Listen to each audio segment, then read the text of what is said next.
The credit ratings agency S&P has today warned state governments that a lack of spending discipline is threatening their credit rating. Business Editor Ross Greenwood joins me. And Ross, is this applicable to the federal government as well? Because, I mean, federal governments can do one thing. If states are still spending like drunken sailors, that affects inflation. Oh, it does. It affects inflation. It affects the nation as a whole, its credit rating. Eventually, it catches up with the federal government as well. And the reason is, say, for example, you're going for a home loan or a business loan, whatever it might be, the banks don't have enough of a stock of Australians' savings here in the country. So they have to go overseas to borrow.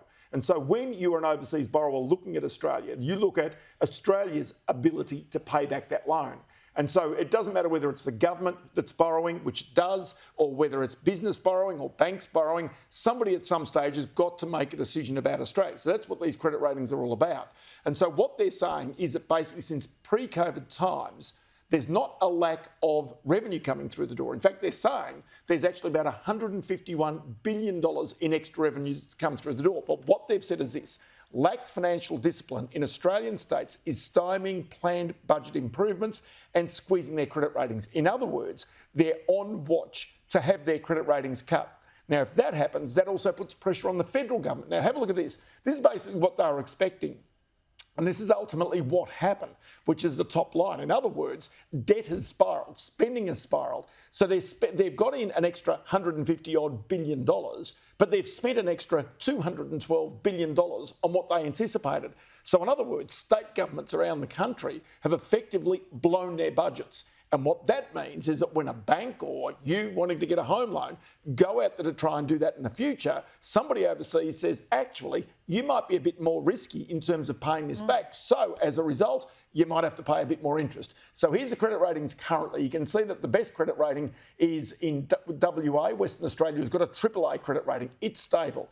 New South Wales AA plus is negative. But what S&P today is doing is putting all of the states on notice that really their deterioration of their budgets could see all of these credit ratings going down. And that means really their ability to borrow in the future for big projects would be certainly curtailed. All right, I spoke to Brand Black. He's the head of the BCA, and he was.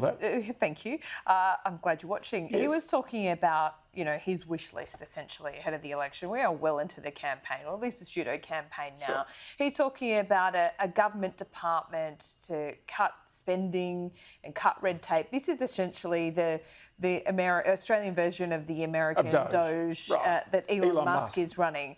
I mean, what are the chances that either side is going to listen to this? About zero. Okay, cool. Right.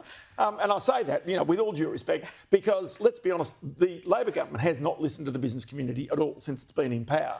In fact, I've put it to the Business Council and others that the government is anti-business. If you have a look at industrial relations policies, if you have a look at energy policies, if you have a look at tax policies, all of these basically have been designed to make Australia less competitive. Now, the government says that's not the case. Look at how much we've given on solar panels. We've put some money into supercomputers and critical minerals. Well, the fact is that's government giving handouts to certain key industries. It's actually not about what business wants, which is policies that really drive Australia's competitiveness. Yeah. The problem for Australia right now, and which is the message they should be trying to get across to government, is you've got to make Australia more competitive, especially against America, where they're cutting taxes, where energy bills are a third of the price of Australia, and where wages costs are less. And so what that means is any multinational companies in Australia are right now picking up their tent, picking up their forks and spoons, and leaving and going to America. See, I wonder what the strategy is here as well, because at the moment, Labor, and this is more of a comment than a question to you, Ross, but you would have noticed it, that,